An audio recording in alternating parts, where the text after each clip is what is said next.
Welcome back everyone. Last video में हमने पढ़ा था पूरा हमारा माइक्रोस्पोरेंजियम या फिर माइक्रोस्पोर बोलें, जो हमारा मेल रिप्रोडक्टिव पार्ट होता है। अब हम पढ़ने जा रहे हैं पिस्टिल, मेगास्पोरेंजियम जिसको ओव्यूल कहा जाता है, और एम्ब्रियोसेक मतलब फीमेल रिप्रोडक्टिव पार्ट के बारे में, दैट इज़ गाइनोशियम। तो गाइनोशियम क्या रिप्रेजेंट करता है? फीमेल रिप्रोडक्टिव पार्ट को। कि फ्लावर है, फ्लावर में जो फीमेल रिप्रोडक्टिव पार्ट है वो क्या है? गाइनोशियम। तो the gynoecium represents the female reproductive part of a flower. और गाइनोशियम के अंदर क्या होता है? एक सिंगल पिस्टल। अगर गाइनोशियम में सिर्फ एक ही पिस्टल है तो उसे कहा जाता है मोनोकार्पेलेट कंडीशन, और एक से ज़्यादा पिस्टल मिले तो कहलाई जाती है मल्टी कार्पेलेरिक कंडीशन। और पिस्टल क्या होता था हमारे, हमने देखा था स्टिग्मा, फिर नीचे स्टाइल और फिर नीचे ओवरी। इन तीनों को साथ में कहा जाता है पिस्टल और पिस्टिलेट। जैसे हमने पढ़ा था स्टेमन, स्टेमन क्या था? मेल वाला। एंथर और फिलामेंट के मिला के क्या बना था? स्टेमन। ऐसे स्टिग्मा, स्टाइल एंड ओवरी, ये हमारा क्या है? Stigma. This is stigma, this is style and this is ovary. तो इनको मिला के क्या बनता है? पिस्टल। अगर गाइनोशियम में पिस्टल एक है तो मोनोकार्पेलरी कंडीशन है, और एक से ज़्यादा है तो मल्टी कार्पेलरी कंडीशन है। अब इसमें भी आता है कि अगर मोर देन वन पिस्टल है, जब मल्टी कार्पेलरी कंडीशन है तो उसमें भी दो कंडीशन आती हैं कि वो आपस में फ्यूज़ हों एक साथ, सिनकार्पस कंडीशन, या फिर फ्री हो तो एपोकार्पस कंडीशन। अब ये डायग्राम्स में भी देखेंगे, सिनकार्पस और एपोकार्पस के नीचे वहाँ पे डायग्राम दिखाए गए। Each pistol has 3 part. अभी हमने पढ़ाई कि पिस्टल के 3 पार्ट होते हैं, स्टिग्मा, स्टाइल एंड ओवरी। अब जो स्टिग्मा है वो क्या है? Landing platform for the pollen grains, मतलब stigma as a landing platform. अब जो पॉलन ग्रेन हमारा ये उड़ के आएगा तो कहीं तो लैंड करेगा, तो कहाँ लैंड करता है? वो स्टिग्मा पे लैंड करता है। इसलिए कहा गया है स्टिग्मा क्या करता है? एक लैंडिंग प्लेटफॉर्म है पॉलन ग्रेन्स के लिए। फिर स्टाइल एक इलोंगेटेड स्लेंडर पार्ट, ये हम देख रहे हैं, ये स्टाइल है इलोंगेटेड स्लेंडर पार्ट स्टिग्मा के नीचे। और नीचे जो बेसल ये बल्ज आउट पार्ट होता है, यहाँ पे क्या होती है हमारी? ओवरी। इनसाइड द ओवरी, अब ये ओवरी है, ओवरी के अंदर जो कैविटी होती है उसे कहा जाता है ओवेरियन कैविटी। ओवेरियन कैविटी को लोक्यूल भी कहा जाता है। ओवरी है बल्जिंग पार्ट, उसके अंदर एक कैविटी है, खाली जगह, that is ovarian cavity. Ovarian cavity का दूसरा नाम है हमारा locule. The placenta is located inside the ovarian cavity. अब ये ओवेरियन कैविटी थी, और इसके अंदर क्या मिलने वाली है तुमको? यहाँ मिलेगी प्लासेंटा। ये तुम्हारी प्लासेंटा है, तो यहाँ पहले ओवरी, फिर ओवेरियन कैविटी, और उसके बाद क्या है हमारी? प्लासेंटा। This is placenta. ये मैंने ऐसे रफ ड्रॉ किया है ताकि तुम समझो ये कहना क्या चाह रहे हैं, ठीक है। Inside the ovary is the ovarian cavity locule. The placenta is located inside the ovarian cavity, और ovarian cavity के अंदर क्या है? placenta. Recall the definition and type of placentation. अब हमने placentation पढ़ी है। तो हम कहाँ थे कि प्लासेंटा लोकेटेड होती है हमारी ओवेरियन कैविटी में। फिर कह रहे हैं recall the definition and types of placentation that you studied. अब हमने 11th क्लास में जब मॉर्फोलॉजी वाला चैप्टर पढ़ते हैं तो वहाँ पे पढ़ते हैं हम अलग अलग प्लासेंटेशन। तो वही कह रहे हैं, वही रिकॉल करो और याद करो कि तुमने कितनी अलग अलग टाइप की प्लासेंटेशन पढ़ी है। देखो अभी यहाँ दिखाए गए हैं ना तुमको, जो हम अभी पढ़ रहे थे, एपोकार्पस और सिनकार्पस कंडीशंस। तो पहली है a dissected flower of hibiscus showing pistil. मैं कोई पिस्टल दिखा रहा है पूरा। पिस्टल मतलब वही हमारा स्टिग्मा, फिर स्टाइल, फिर नीचे ओवरी। ये पूरा क्या है हमारा? पिस्टल। और किसका है ये? हिबिस्कस का है। हमने गुलहड़ के फूल देखे ना, ऐसी होता है ना वो, और यहाँ से पूरा ऐसी दिखता है। फिर नेक्स्ट है हमारा मल्टी कार्पलरी और सिनकार्पस पिस्टल ऑफ पेपर। ये पूछते हैं, ये डायग्राम देके पूछते हैं कि ये किसका है, और यहाँ से पूछते हैं कि पेपर में कौन सी कंडीशन मिलने वाली है, मल्टी कार्पलरी होगा या मोनो कार्पलरी होगा। अब मल्टी कार्पलरी है तो दो कंडीशन, सिनकार्पस होगा या एपोकार्पस होगा, ये पूछा जाता है और ये इंपॉर्टेंट है। तो ये किसका है? पेपर। पेपर में क्या कंडीशन है? Multi carpellary, more than one pistol है, दैट इज़ मल्टी कार्पलरी। और सिनकार्पस है यहाँ पे, ये मतलब फ्यूज्ड कंडीशन है। देखो देख रहे हैं ना पूरी, यहाँ पे फ्यूज कंडीशन देखने मिलती है इसके अंदर। फिर हम चले नेक्स्ट, हमारा जो थर्ड डायग्राम है वो भी मल्टी कार्पलरी का एग्जांपल है, लेकिन एपोकार्पस से फ्री है, वो आपस में फ्यूज नहीं है। और किसका गाइनोशियम दिखाया गया है? ये माइकेलिया का गाइनोशियम दिखाया गया है। तो यह डायग्राम्स के नीचे लिख लो कि किस किस का है।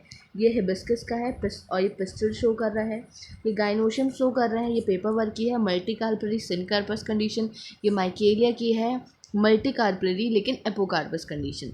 फिर नीचे ही दिया गया है जो डी डायग्राम है वो दिया गया पूरा टिपिकल एंट्रोपस ओव्यूल। ये एंट्रोपस का मतलब ये ओव्यूल अलग अलग टाइप के होते हैं और जो कॉमनली फाउंड है वो हमारा एंट्रोपस होता है और उसका डायग्राम यहाँ पे दिया गया है।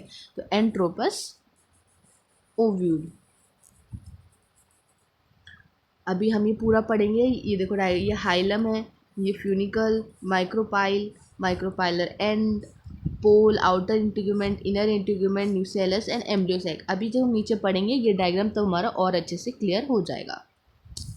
चलते हैं। Arising from the placenta. अगर हम बात करें प्लासेंटा से अराइज होते हैं are the megasporangia. Placenta से क्या अराइज होंगे? हमारे मेगा स्पोरेंजिया अराइज होंगे, जिसे क्या कहा जाता है? ओव्यूल कहा जाता है। अभी हमने डायग्राम देखा था, ये था हमारा स्टेग्मा, फिर ये हमारी स्टाइल और ये बल्ज पार्ट हमारा ओवरी। ओवरी के अंदर ये ओवरी कैविटी और इसके अंदर क्या आती है? हमारी प्लासेंटा। अब ये कह रहे हैं प्लासेंटा से क्या अराइज होते हैं? हमारे मेगा स्पोरेंजिया। तो प्लासेंटा से क्या निकलेंगे? हमारे mega sporangia. Placenta give rise to mega sporangia और मेगा स्पोरेंजिया मतलब हमारा ओव्यूल। तो हमें ये याद रखना है, ओव्यूल को मेगा स्पोरेंजिया भी कहा जाता है और वो कहाँ से अराइज होते हैं? प्लासेंटा से। The number of ovules in an ovary may be 1। अब ये कह रहे हैं जो ओव्यूल्स हैं वो एक भी हो सकता है और ज़्यादा भी हो सकता है। तो जो नंबर ऑफ ओव्यूल्स हैं, अगर ओवरी में एक है, जिसका एग्जाम्पल है वीट, ये इंपॉर्टेंट है, क्वेश्चन आते हैं यहाँ से। Paddy and mango. देखो जो मैंगो है, बेसिकली हम क्या देखते हैं कि ओवरी जब फर्टिलाइजेशन हो जाता है, ओवरी किस में टर्न होती है? फ्रूट में। और ओवरी किस में जाते हैं? सीड में। ओव्यूल्स किस में जाते हैं? सीड में। तुम देख सकते हो मैंगो तो सभी खाते हैं, तो मैंगो में क्या मिलता है? एक बड़ी सा बीज मिलता है, सीड, जो क्या है? वो एक उसका ओव्यूल है, single ovule. After fertilization ovule ही सीड में कन्वर्ट होते हैं। अभी हम आगे पढ़ेंगे ये चीज़, तो तुम ऐसे याद रखो। ऐसी ओवरी जहाँ पे एक ओव्यूल है, उसका एग्जाम्पल क्या क्या है? वीट, पैडी और मैंगो। तो इसको मैं तुम्हें विजुलाइज करा रही हूँ। मैंगो के अंदर क्या होती है? एक ही गुठली मिलती है ना, तो मतलब वो एक ही ओव्यूल है। टू मैनी, बहुत सारे मिले बीज, जिसमें बहुत सारे बीज मिले। बेसिकली पपाया, पपीते में बहुत सारे बीज होते हैं, वाटरमेलन, तरबूज में भी, और ऑर्किड, इन सब में बहुत सारे बीज होते हैं। तो मतलब उसकी ओवरी के अंदर क्या है? बहुत सारे ओव्यूल्स हैं, मैनी ओव्यूल्स हैं। तो तुम ऐसे याद रख सकते हो इसको। नेक्स्ट हम चलते हैं मेगास्पोरेंजियम की बात करते हैं, मतलब ओव्यूल की बात करते हैं। Let us familiarise our self with the structure of typical angiosperm ovule. अब हमने ऊपर देखा था डायग्राम में कौन सा स्ट्रक्चर बताया था उन्हें? टिपिकल कौन सा टाइप दिखाया था? एंट्रोपस। ये क्वेश्चन आता है, पूछा जाता है कि कौन सा ओव्यूल मिलता है एंजियोस्पर्म में? Typical, that is anatropous ovule. Anatropous ovule. और ये कुछ ऐसी बात नहीं है कि अलग है, बस कैसी चीज़ें इसमें अरेंज होती हैं, कैसे ये प्लेस होता है, कैसी इनकी शेप होती है। तो ये डिफरेंट टाइप्स ऑफ ओव्यूल हैं। तो यही इसका एक एग्जाम्पल है जो मोस्टली एंजियोस्पर्म में मिलता है, that is anatropous. The ovule is a small structure attach to the placenta. Ovule क्या है? एक स्मॉल स्ट्रक्चर है जो कहाँ अटैच है? प्लासेंटा पे अटैच है। तो ये हमारी प्लासेंटा थी, तुम ऐसे इसको मानते हुए चलो, विजुलाइज करते हुए चलो कि प्लासेंटा थी और प्लासेंटा के अंदर ये क्या है? तुम्हारी ओव्यूल है, ठीक है। Bye means of a stock called funicle. अब कैसे अटैच है ये दोनों जो आपस में अटैच हैं? एक थ्रू एक फनिकल, मान लो एक स्ट्रक्चर से अटैच है, जिसको तुम कह सकते हो फनिकल। फ्यूनिकल से अटैच है ये। तो क्वेश्चन पूछता है what is the function of funicle. Funicle वो चीज़ है या वो पार्ट है जो किसको अटैच करा रहा है? ओव्यूल और प्लासेंटा को अटैच करवाता है। The body of the ovule fuses with the funicle in the reason called hilum. अभी हमने ऊपर देखा था कि वो किससे, हमारी फ्यूनिकल कहाँ से अटैच, जो रीजन है हाइलम, वो क्या है? हाइलम वो रीजन है जहाँ पे ओव्यूल फ्यूनिकल के साथ फ्यूज कर रही है, तो उस रीजन को हाइलम कहा जाता है। ऊपर डायग्राम में देखते हैं, देखो ये रहा हाइलम, ये है फ्यूनिकल और ये हमारा ओव्यूल है। ओव्यूल, ये पूरा ओव्यूल है हमारा। तो ओव्यूल हम किससे देख रहे हैं? कि प्लासेंटा से कैसे अटैच है? तो ये किससे अटैच है? प्लासेंटा बेसिकली एक रीजन जहाँ पे ओव्यूल हमारा अटैच हो रहा है, दैट इज फनिकल। फनिकल के थ्रू अटैच होता है, ये फनिकल है और इससे हमारी ओव्यूल अटैच हो रही है प्लासेंटा से। जिस रीजन में अटैच होता है उस रीजन को हाइलम कहा जाता है। तो वही उन्होंने लिखा है, ओव्यूल, द ओव्यूल एक स्मॉल स्ट्रक्चर है जो प्लासेंटा से अटैच है फ्यूनिकल के थ्रू। एक स्टॉक, एक डंडी की तरह मान लो, ये ऐसे अटैच है तुम्हारा फ्यूनिकल के थ्रू। फिर नीचे बॉडी जो है ओव्यूल की, वो फ्यूज़ कर रही है फ्यूनिकल के साथ। किस रीजन में यहाँ पे फ्यूज़ कर रही है? देखो इन दोनों का मिलन हो रहा है, फ्यूजन हो रहा है, दैट इज़ हाइलम। फिर कहा गया है हाइलम रिप्रेजेंट करता है जंक्शन, किसके बीच का जंक्शन है वो ओव्यूल, ये तुम्हारा पूरा ओव्यूल है ना, ओव्यूल और फनिकल के बीच का जंक्शन है हमारा हाइलम। तो यहाँ से क्वेश्चन पूछे गए हैं और आगे भी पूछे जाएंगे कि वो जंक्शन क्या है जो फनिकल और ओव्यूल के बीच में होता है, that is hilum. Each ovule has 1 और 2 प्रोटेक्टिव एनवलप। अब ओव्यूल को प्रोटेक्ट करने के लिए ऐसे उसके पास एनवलप होते हैं, दो टाइप के होते हैं, एक आउटर इंटीग्यूमेंट्स कहा जाता है और इनर इंटीग्यूमेंट्स कहा जाता है। तो एनवलप कॉल्ड इंटीग्यूमेंट्स, इन एनवलप्स को क्या कहा जाता है, इंटीग्यूमेंट्स कहा जाता है, जो सर्कल करते हैं न्यूसेलस को। यहाँ बीच में क्या मिलता है, न्यूसेलस मिलता है, उसको सर्कल करके रखते हैं, except at the tip where the small opening called micropyle is organised. जैसे हमने पॉलन ग्रेन में पढ़ा था कि स्पोरोपोलिन हर जगह प्रेजेंट होती है आउटर लेयर में, लेकिन एक जगह होती है जहाँ प्रेजेंट नहीं होती, वो था हमारा जर्म पोर। ऐसे ही ये जो इंटीग्यूमेंट्स है, ये जो एनवलप है, हर जगह प्रेजेंट होते हैं, बस एक जगह नहीं होते, उस एंड को कहा जाता है माइक्रोपाइलर एंड। क्या कहा जाता है उस एंड को, माइक्रोपाइलर एंड। ये माइक्रोपाइल पे प्रेजेंट नहीं होते। अभी उनका अपोजिट टू द माइक्रोपाइल, तो यहाँ पे ये प्रेजेंट नहीं है, तो इसे कहा जाता है माइक्रोपाइलर एंड।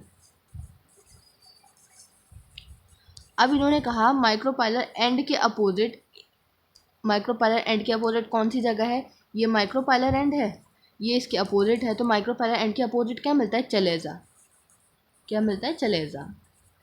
तो द इज द चलेजा, उसे चलेजा कहते हैं। वो क्या होता है, बेसल पार्ट होता है ओव्यूल का। तो बेसिकली चलेजा क्या है, basal part of the ovule is known as चलेजा।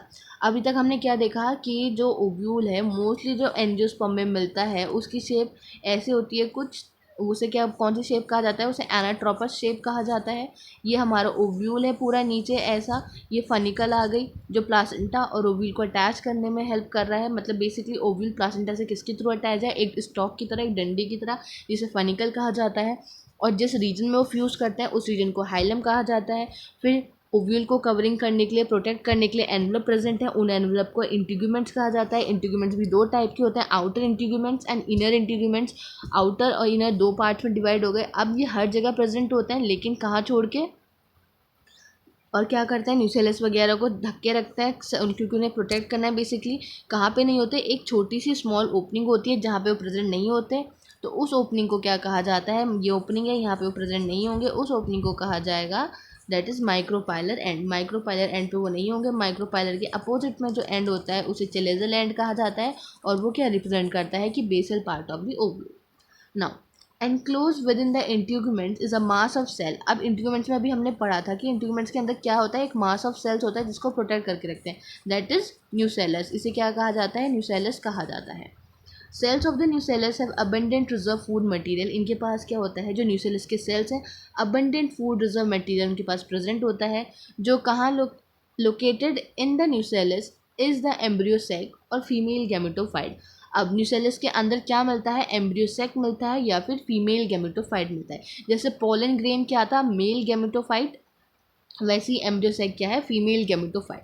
तो न्यूसेलस है, न्यूसेलस के अंदर क्या मिलने वाला है, एम्ब्रियो सैक मिलने वाला है या फिर फीमेल गैमेटोफाइट। तो अभी तक हम देखते चल रहे हैं कैसे कैसे क्या चीज़ें प्रेजेंट थी। ये थी हमारा स्टिग्मा, फिर थी स्टाइल, फिर नीचे तो ओवरी।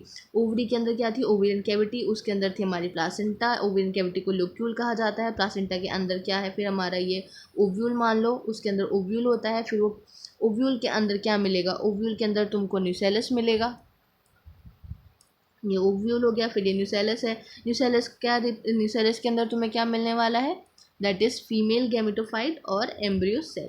तो ये ऐसे प्रेजेंट है चीज़ें, इतना अंदर अंदर जाके पूरा।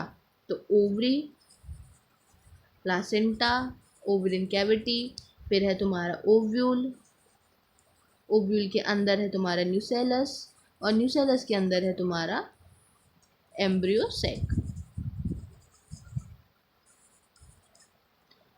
N ovule generally has a single embryo sac. ज़्यादातर जो एक ओव्यूल होता है उसके अंदर एक ही एम्ब्रियो सैक होता है, फॉर्म फ्रॉम अ मेगास्पोर। और कौन बनाता है उसको, मेगास्पोर बनाता है। कौन बनाता है, मेगास्पोर बनाता है। नाउ अब मेगास्पोरोजेनेसिस क्या होता है,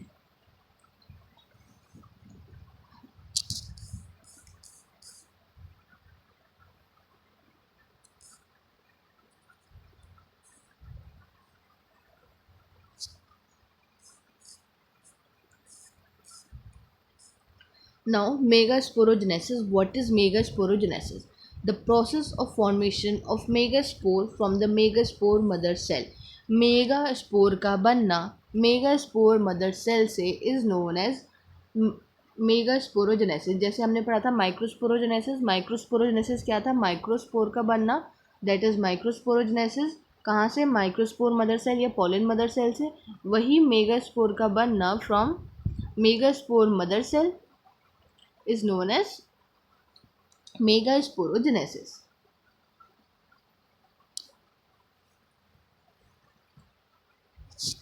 Ovules are generally differentiate a single megaspore mother cell in the micropylar region। अब बेसिकली कह रहे हैं जो ओव्यूल होते हैं वो डिफ्रेंशिएट होते हैं एक सिंगल मेगास्पोर मदर सेल में, और कहाँ पे, माइक्रोपाइलर रीजन में, वहाँ पे ही सारा प्रोसेस चलता है।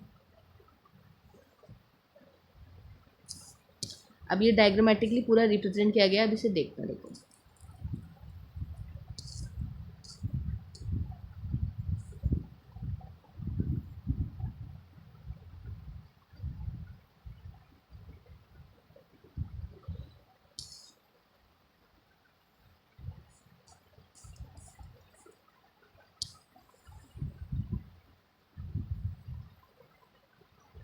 देखो ये क्या है, ये एक सेकेंड, देखो ये माइक्रोपाइलर एंड है और ये न्यूसेलस था। न्यूसेलस के अंदर हमारा क्या मिला था, एम्ब्रियोसेक और फीमेल गैमेटोफाइट जिसे कहा गया। अब ये क्या है, इसके अंदर मेगास्पोर मदर सेल्स हैं। ये क्या करेंगे, डिवाइड करेंगे। पहले ये पूरा डिवाइड करेंगे माइक्रोपाइलर रीजन में और क्या बना लेंगे, मेगास्पोर टेट्राड बना लेंगे। जैसे वहाँ क्या बन रहा था, माइक्रोस्पोर टेट्राड बन रहा था, यहाँ मेगास्पोर टेट्राड बन जाता है। अब माइक्रोस्पोर में क्या था कि वो चारों डिवाइड करेंगे आगे चल के, ठीक है। लेकिन यहाँ क्या होता है, ये चारों डिवाइड नहीं करते, तीन इसमें से क्या हो जाते हैं, 3 ऑफ देम यहाँ पे डी जनरेट हो जाएंगे, वो कुछ काम नहीं करेंगे, सिर्फ एक रह जाएगा जो फंक्शनल रहेगा, वही आगे जाके क्या करेगा, डिवीजन करेगा। सिर्फ एक फंक्शनल रह जाता है, बाकी के 3 क्या हो जाते हैं, डी जनरेट हो जाते हैं। और ये सारा प्रोसेस माइक्रोपाइलर एंड की तरफ चलता है।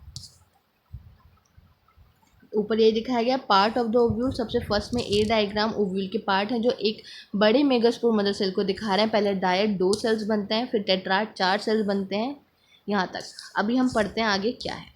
It is the large cell containing dense cytoplasm and a prominent nucleus. ये एक बड़ा सा लार्ज सा सेल होता है जिसके अंदर डेंस साइटोप्लाज्म और एक प्रोमिनेंट न्यूक्लियस जो हमें अच्छे से दिखाई देता है, ऐसा न्यूक्लियस होता है। जो मेगास्पोर मदर सेल है वो म्योटिक डिवीजन करते हैं। म्योटिक डिवीजन क्यों कर रहे हैं, यहाँ पे फिर से क्या बनने वाले हैं, यहाँ पे 4 मेगास्पोर बनाने, 4 मेगास्पोर बनते हैं, वही लिखा है, प्रोडक्शन ऑफ 4 मेगास्पोर, जो भी हम ऊपर फिगर में डायग्राम में देख के हैं। तो 4 बनते हैं जिसमें से 3 क्या होते हैं, डीजनरेट हो जाएंगे, जो कुछ नहीं करेंगे। एक रह जाएगा, वो क्या होगा, जो एक रह जाएगा दैट इज़ फंक्शनल, वही आगे चल के सारा काम करेगा।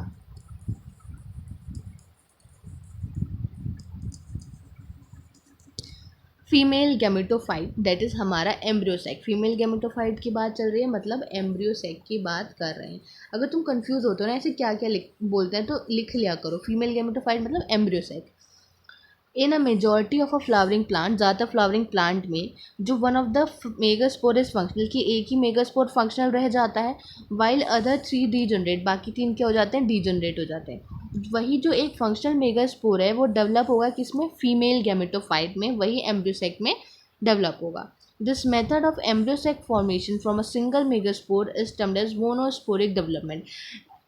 इस मेथड को क्या कहा जाता है, मोनोस्पोरिक डेवलपमेंट कहा जाता है। क्यों कहा जाता है, क्योंकि इसमें एम्ब्रियोसेक डेवलप हो रहा है एक सिंगल मेगास्पोर से, दैट इज मोनोस्पोरिक डेवलपमेंट।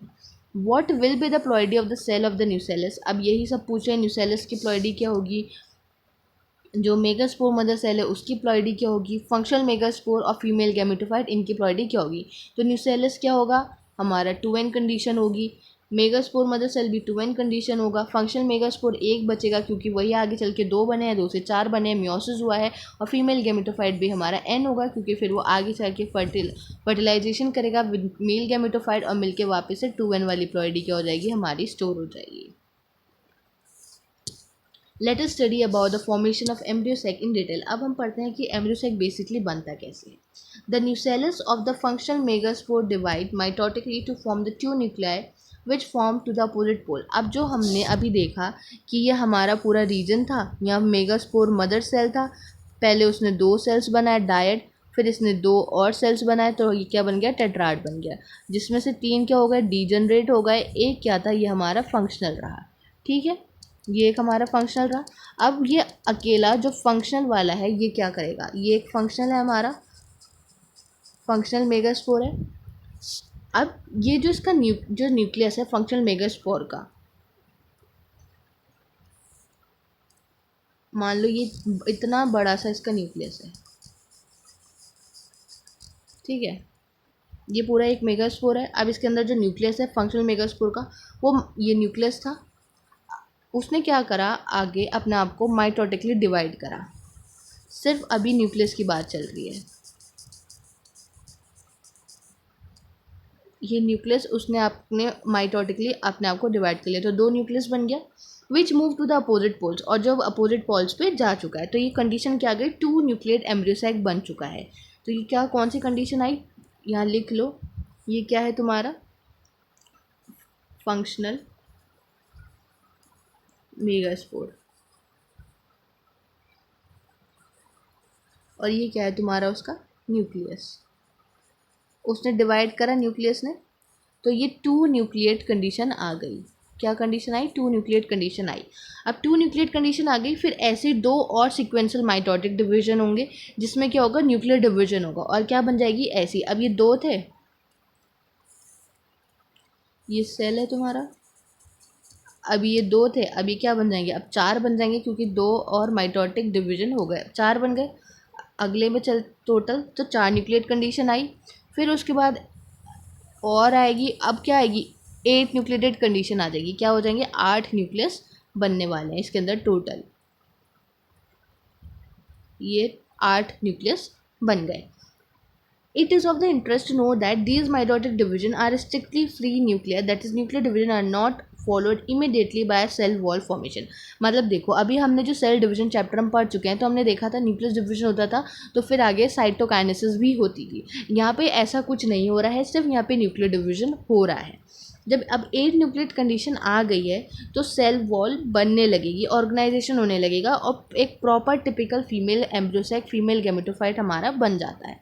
अब डिस्ट्रीब्यूशन कैसे होता है सेल का एम्ब्रियोसैक में, ये देखते हैं। अब जो 6 हमारे न्यूक्लियस हैं, अगर टोटल बात की जाए, टोटल अब 8 आ गए, तो 8 में से जो 6 हैं वो सराउंड कर लेगी, वो सेल वॉल के थ्रू सराउंड हो जाएंगे और सेल्स में अरेंज हो जाएंगे। अब बचे हुए के जो 2, इसलिए देखो मैंने यहाँ पे ड्रॉ ही ऐसे करे हुए हैं ये वाले, कि तुम्हें समझ आए। 8 कंडीशन बनी, और ये तो इनको सेल वॉल ने यहाँ पे अराउंड कर लिया, और जो बाकी के ये 2 जो बीच वाले हैं ये फ्रीली पड़े हुए हैं ऐसे, ये 2 बाकियों को सेल वॉल सराउंड कर चुकी है। तो बाकी की जो 2 बच जाता है, रिमेनिंग जो 2 न्यूक्लियर, फिर वो बनाते हैं पोलर न्यूक्लियर, उन्हें कहा जाता है, उनको पोलर न्यूक्लियर कहा जाता है। और ये कहाँ होते हैं, बिल्कुल एग अपरेटस के नीचे आ जाते हैं, in the large central cell, और बीच में, बिल्कुल बीच में मिलेंगे। अब देखो मतलब कैसी कंडीशन आ जाएगी पूरी,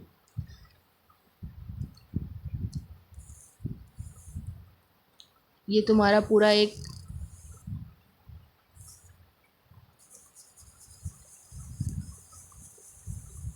वही है हमारा फंक्शनल मेगास्पोर, एक सेल है अकेला, और उसके अंदर अब 8 न्यूक्लियस आ चुके हैं। अभी तक हमने ये पढ़ा था ना, फंक्शनल मेगास्पोर था, वो डिवाइड करते करते उसके अंदर अब 8 न्यूक्लियेटेड कंडीशन हो चुकी है, 8 न्यूक्लियस है। अब उन 8 न्यूक्लियस में से उसने कहा जो 6 है वो ऐसे अरेंज होने वाले हैं, यहाँ पे अरेंज हो जाएंगे पूरा, 6 को तो सेल वॉल सराउंड कर लेगी, और 2 बीच में रह जाएंगे। तो इनको क्या है, अब ये सेल वॉल सराउंड कर चुकी है ऐसे, सॉरी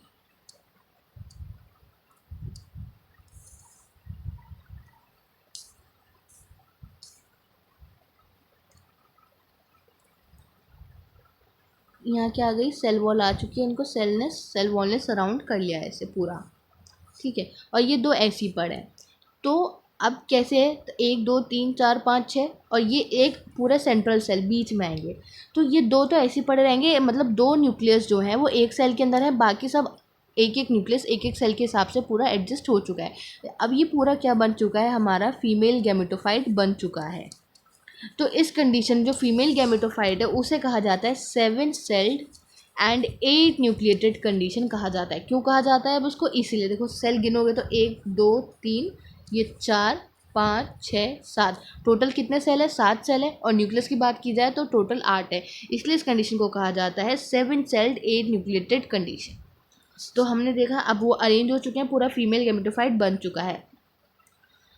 अब ये कैरेक्टरिस्टिक डिस्ट्रीब्यूशन जो सेल का होता है एम्ब्रियो सैक में, इसमें से जो 3 सेल्स हैं वो ग्रुप होते हैं आपस में माइक्रोपाइलर एंड पे ऊपर की तरफ, वो बनाते हैं एग अपरेटस। और जो एग अपरेटस है उसके पास क्या क्या होता है? सिनर्जिड्स होते हैं एंड और फिलीफॉर्म अपरेटस होता है, उसके पास ये सारी चीज़ें होती है। तो देखो इनमें से 2 क्या होंगे? ये सिनर्जिड्स हो जाएंगे तुम्हारे। एक सेंट्रल सेल है यहाँ पे, ये एग है, और ये तुम्हारा इधर बनता है यहाँ पे एंटीपोडल सेल्स। ये तीनों होते हैं एंटीपोडल सेल्स होते हैं चलेजल एंड की तरफ। ये माइक्रोपाइलर एंड है, ये है तुम्हारे एंटीपोडल सेल्स। ये है तुम्हारे इधर, ये 2 क्या है? सिनर्जिड्स हैं। ये तुम्हारा एग सेल होता है यहाँ पे। और ये कौन सा एंड है? माइक्रोपाइलर एंड होता है ये माइक्रोपाइलर एंड की तरफ मिलते हैं। और ये तुम्हारा बीच में सेंट्रल सेल होता है। और ये 2 क्या है? तुम्हारे पोलर न्यूक्लियाइज हैं। तो ये पूरा तुम्हारा फीमेल गैमेटोफाइट एम्ब्रियोसैक बन के तैयार है। अब ये पढ़ते देखो क्या लिखा है कि there is a characteristic distribution of the cell within the embryo. 3 of cells group हो गया माइक्रोपाइलर एंड पे जो एग अपरेटस बनाते हैं। अब देखो ये क्वेश्चन पूछा जाता है एग अपरेटस किधर सिचुएटेड है, तो वो माइक्रोपाइलर एंड पे सिचुएटेड है। अब माइक्रोपाइलर एंड पे तुम्हारा ये एग अपरेटस ऐसे सिचुएटेड है, तो 2 क्या है इसमें से? सिनर्जिड्स हैं। और एक क्या है? ये तुम्हारा एग सेल है। The synergids have a special silver thickening at the micropylar tip. अब जो सिनर्जिड्स होते हैं उनके पास एक थिकनिंग होती है माइक्रोपाइलर टिप पे, मतलब इनके आसपास ऐसे क्या मिलते हैं? ऐसे फिलीफॉर्म एपरेटस, उन्हें फिलीफॉर्म कहा जाता है, ऐसे फिलीफॉर्म मिल सकते हैं। तो synergids have the special silver thickening होती है माइक्रोपाइलर टिप पे, उसे फिलीफॉर्म एपरेटस कहा जाता है। अब इनका इंपॉर्टेंट रोल क्या है? ये बहुत इंपॉर्टेंट है, ये पॉलन ट्यूब को गाइड करते हैं। ये बहुत इंपॉर्टेंट है, guiding the pollen tube. Pollen tube को गाइड करते हैं क्योंकि पॉलन ट्यूब अब एंट्री यहीं से लेगी। अभी हमने पढ़ा था कि इंट्यूगमेंट्स होते हैं हर जगह प्रेजेंट होते हैं, बस एक जगह प्रेजेंट नहीं होते। वो क्या थी? माइक्रोपाइलर एंड था, वहाँ पे प्रेजेंट नहीं होते। तो यहीं से पॉलन ट्यूब जाएगी अंदर। और पॉलन ट्यूब को कैसे मूव करना है, कैसे जाना है, उसको कौन गाइड करेगा? ये हमारे फिलीफॉर्म ऑपरेटर्स गाइड करने वाले हैं कि पॉलन ट्यूब तुम्हें अंदर सिनर्जिड्स के थ्रू कैसे जाना है। 3 cells are at the chalazal end. और जो यहाँ पे अब 3 सेल्स मिलते हैं चलेजल एंड पे, वो क्या बनाते हैं? वो क्या होते हैं? हमारे एंटीपोडल सेल्स होते हैं हमारे। अब जो लार्ज सेंट्रल होता है, अभी हमने पढ़ा था अर्लियर, उनके पास 2 पोलर न्यूक्लियाई यहाँ बीच में मिलते हैं ऐसे। और वो ये पूरा क्या है? हमारा एक टिपिकल एंजियोस्पर्म कंडीशन है हमारी, जिसे कहा जाता है 8 न्यूक्लिएटेड 7 सेल्ड कंडीशन। तो ये पूरा हमारा कंप्लीट हो गया कि कैसे फीमेल गैमेटोफाइट बनता है। ये पूरा प्रोसेस हमने इसमें देखा कि कैसे कैसे वो फॉर्म हुआ। सबसे पहले क्या देखा कि वो वहाँ पे डिवाइड हुआ, म्योसिस हुआ, 4 हमारे टेट्राइड बने, वही कंडीशन जैसे माइक्रोस्पोर में बन रही थी, जिसमें से 3 डीजनरेट हो गए, एक फंक्शनल रहने वाला है। एक फंक्शनल माइटोटिकली डिवाइड करता है। पहले डायट कंडीशन, 2 न्यूक्लियस आते हैं, सिर्फ न्यूक्लियस डिवाइड करेगा, सेल डिवाइड नहीं होगा। 2 न्यूक्लियस आए, फिर 4 आए, फिर ऐसे करते करते 8 न्यूक्लियस आ जाते हैं, जिसमें से 8 में से अब अरेंज होते हैं सारे। 6 जो होते हैं उसमें सेल वॉल सराउंड कर लेती है, वो सेल के फॉर्म में आ जाते हैं। 3 ऊपर चले जाते हैं चलेजल एंड की तरफ, 3 नीचे आ जाते हैं माइक्रोपाइलर एंड की तरफ। जिन 3 में से जो माइक्रोपाइलर एंड है उनमें से 2 क्या होंगे? सिनर्जिड्स होंगे। उनको कौन सराउंड करेगी? एक सिल्वर थिकनिंग सराउंड करेगी, जिसे फिलीफॉर्म एपरेटस कहा गया है, जो पॉलन ट्यूब को गाइड करेगी सिनर्जिड्स में कैसे एंट्री करनी है। अब ये 3 थे टोटल माइक्रोपाइलर एंड पे, जिसमें से 2 तो सिनर्जिड्स हो गए और एक बीच वाला हो गया हमारा एग सेल। 2 बीच में थे, एक सेंट्रल सेल के अंदर 2 पोलर न्यूक्लियाई थे, एक वो हुआ सेंट्रल सेल, ऊपर 3 सेल चले गए चलेजल एंड की तरफ, वो बन गए एंटीपोडल सेल्स। तो इसी कंडीशन को कहा गया 7 सेल, क्योंकि सेल 7 है और न्यूक्लियस 8 है, इसलिए कहा जाता है उसको 8 न्यूक्लिएटेड 7 सेल कंडीशन। ये क्या होता है? टिपिकल एंजियोस्पर्म का जो एम्ब्रियोसैक है उसकी कंडीशन होती है। तो इस वीडियो को हम यहीं तक रखते हैं। अगर यहाँ तक तुम्हें कोई डाउट है, इसको दोबारा पढ़ना इस प्रोसेस को, तो और मुझे बता देना, मेंशन कर देना कमेंट में, I try to solve it. इसको दोबारा एक बार रीड आउट कर लेना, ये बहुत इंपॉर्टेंट है, यहाँ से बहुत क्वेश्चन बनते हैं। मिलते हैं नेक्स्ट वीडियो में, तब तक के लिए thank you and bye bye.